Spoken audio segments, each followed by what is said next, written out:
Hey guys, it's me again. Welcome to the sophomore episode of the Me Report.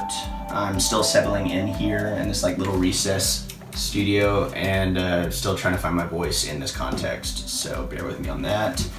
I'm trying to set up bases online where you can enjoy the content. I have experienced a few hurdles on that score. Unfortunately, there's a guy named Ethan Dillon who had already taken the handle at the Me Report, so I had to add 2 E's to the Me like I did with my Gmail account. It's not the end of the world, but it is annoying. His only tweet is this. I mean, it's whatever. It's whatever. With any luck, I'll be breaking our tie in followers pretty soon, any day now. My profile pops a bit more, I think. My Facebook page already has 8 followers, mostly my girlfriend's family. They're too sweet to me. They don't even speak English and they watch the entire video, which is great for YouTube's new algorithm, which prioritizes watch time. So please keep watching this.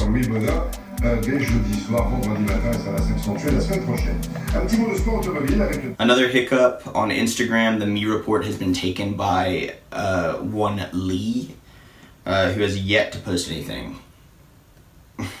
It's a barren account, which my fellow word nerds might find amusing since the definition of Lee happens to be an area of grassy or arable land, arable being the opposite of barren in certain contexts. That's pointless, what I'm saying. Suffice it to say that if I had the password to this account, you bet your britches I'd be cultivating it. But no, Lee had to take up the real estate. I tried adding 2 E's to the Me again, and that username was taken by none other than Blaze in some perverse attempt to troll me. He actually set up an account and called it the official Me Report.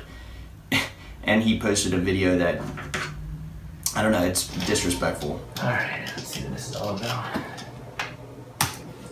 Hey guys, it's me. This is a new series I'm working on, so welcome. Blaze, for those of you who don't know, is one of my best friends. He's probably somewhere in the top 5. He would be in the top 3 or even, number 1 if he didn't have serious character flaws that kept me from trusting him not to stab me in the back. But, I don't know, he was my web series partner for 5 years. Technically, I guess we're still partners, but we had to take a break for reasons I'm not going to get into here. And, I don't know, I guess he's just angry I'm doing this, I'm doing my own thing, and he's being a child. He's being a cyberbully, so. He probably thinks I should have called this the Me and Blaze Report.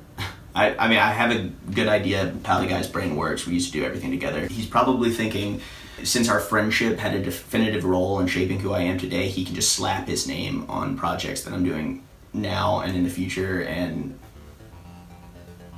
it ain't happening. The Me Report's, it's all me.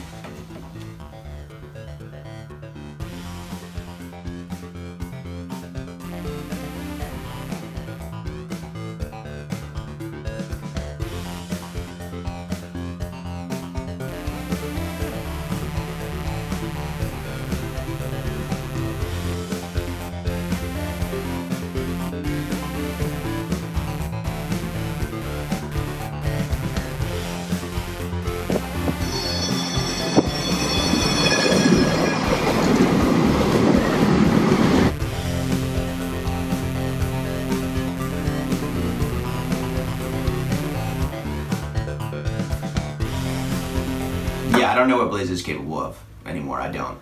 So I need to start protecting myself.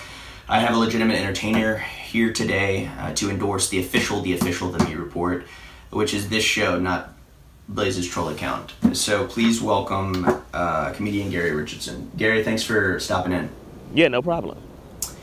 Yeah, I wanted to talk to you about an incident that happened a few years back. I don't remember exactly when, but you were hosting school night at the UCB Theater in Chelsea, and I was interning there at the time, and Blaze came in and he did a video presentation about our web series, and he spun it like he was the mastermind behind it. He was the brains behind the operation, and I don't know how he did it, but he got his stage time to coincide with my cleaning duties. So as I took out the trash, he pointed me out. He got everybody in the audience to turn around and look at me.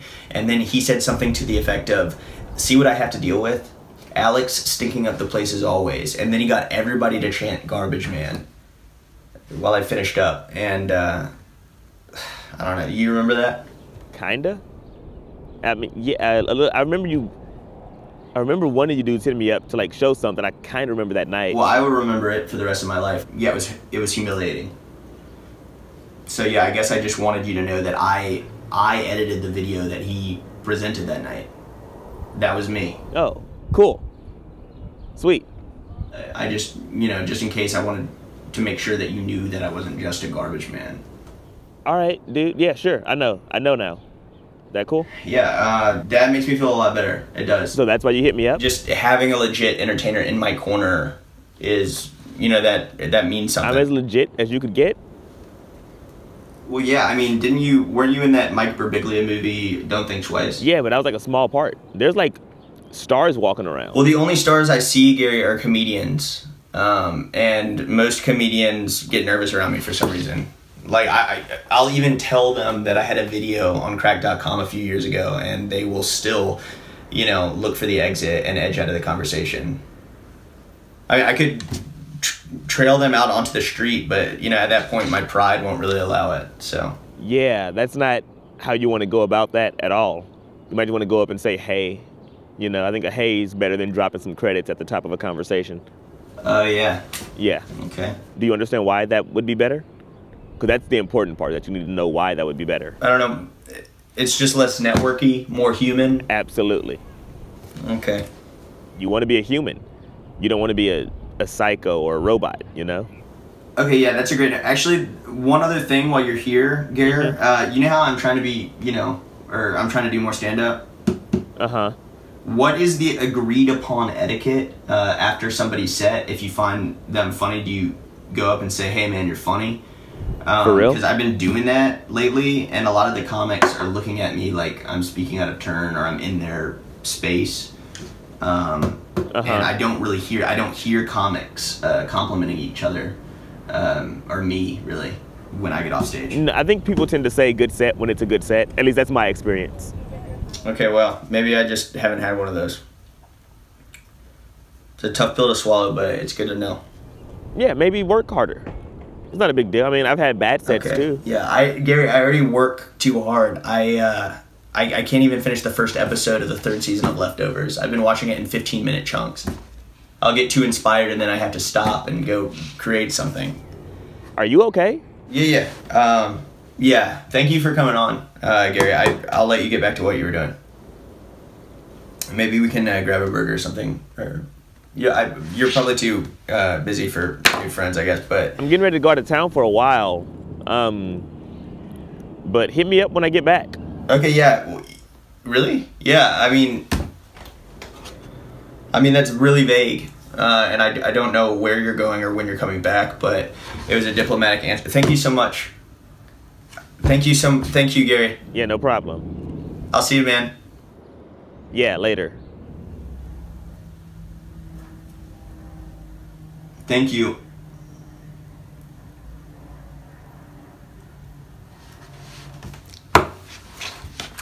Okay.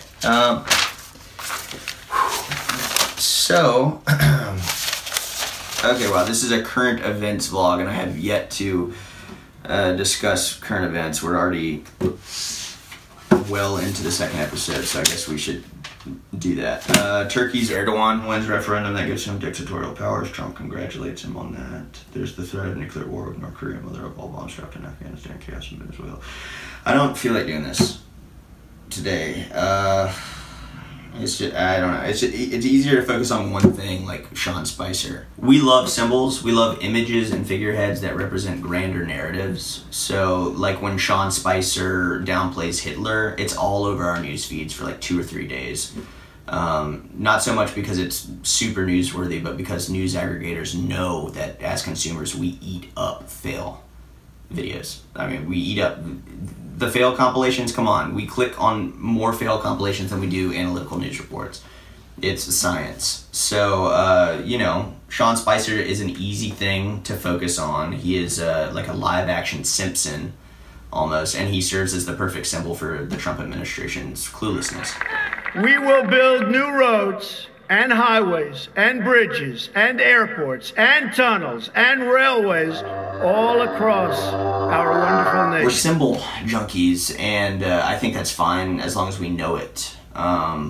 Because the people in charge, the people running things, know that we geek out about symbols. So they might use symbols to steer us in one direction or the other, or they might use it for like PR. You know what I mean? Like the Fearless Girl statue. That was commissioned by a big corporation called State Street, and they only have 5 women in a 28-member leadership group. So, I mean, I don't know, maybe I'm just trying to hone in on the hypocrisy. I like looking for hypocrisy, like Clara Jeffrey likes looking for ways that Native Americans should be offended. If you'll know, this tweet right here, she's getting some flack for it from right-wingers online. But I mean, I don't know. That's her thing. She wants to, I don't know. To me, whatever a missile is called is probably less offensive than what a missile does. Like just the essence of a missile is kind of harsh. It's an instrument of death and destruction, and I don't think it matters what it's called. But that's just me. And at least she's doing something. Whatever. And then this guy says that the tomahawk was a British invention. I don't know that. We're gonna have to fact check that if you want. But yeah, where is it? State Street. State Street's probably doing a good thing here with the statue and the She Index. I mean that. And you know, heroes don't have to be saints. So, or do I don't know anymore. That reminds me, I need more women on the show. In fact, I haven't had one on yet. But to be fair to me, it's only the 2nd episode. So yeah, if you can lend me your patience, I will get on that. Gosh, I cannot get over the Spicer thing. He, like, referencing Hitler is the conversational crutch in the English language, I think. And he tripped over it. Who is he? Like, the only thing I know about the guy really is that he was referred to as Sean Sphincter in his school paper when he went to Connecticut College. Like, that's literally the only thing that stuck out to me when I was skimming the Wikipedia page. Everything else was just noise. And just to have that on your Wikipedia page, I mean, that's unprecedented.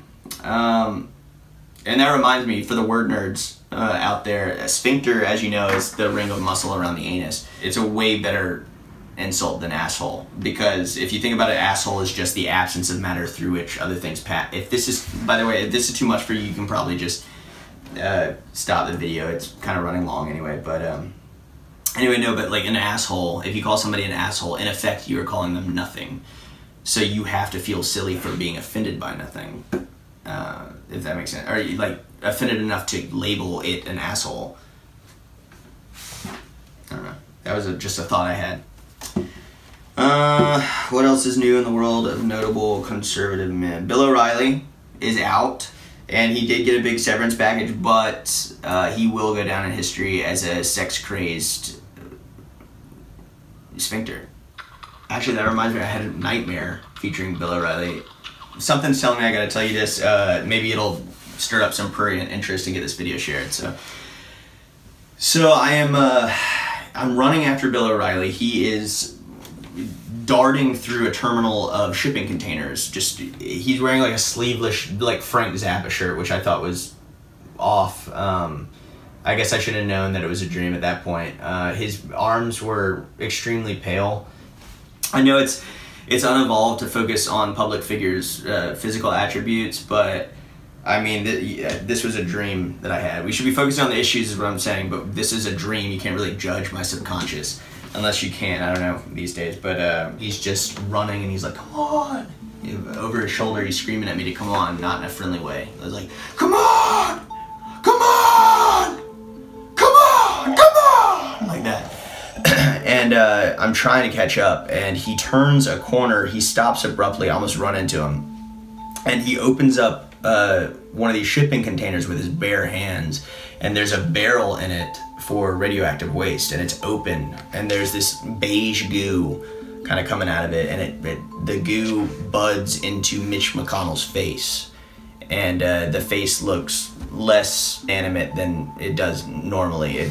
He looks very much gone, and I'm like, you know, geez, Bill, like, what happened? And he doesn't say anything, he just winks at me. He grabs a defibrillator and he shocks the Mitch McConnell putty awake, and Mitch McConnell's face kind of like jerks and his eyes and mouth open very slowly, like an animatronic Jabba the Hutt. It was awful. It was, he looked so bummed to be awake or alive or whatever state he was in. And I have a picture of it here. It doesn't really do it justice, but yeah, Bill had put a platinum blonde wig on Mitch's, whatever it was. So yeah, Bill has this twinkle in his eye, and I'm really, really put off by it. And he drops his britches to his ankles, and he goes to town on Mitch McConnell, and he's looking at me over his shoulder, and he's like, "We'll do it live," you know. He's saying that, and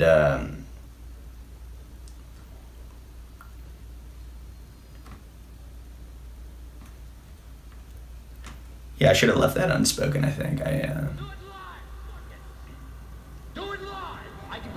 Fucking thing sucks! Well, do it live! Fuck it! Do it live!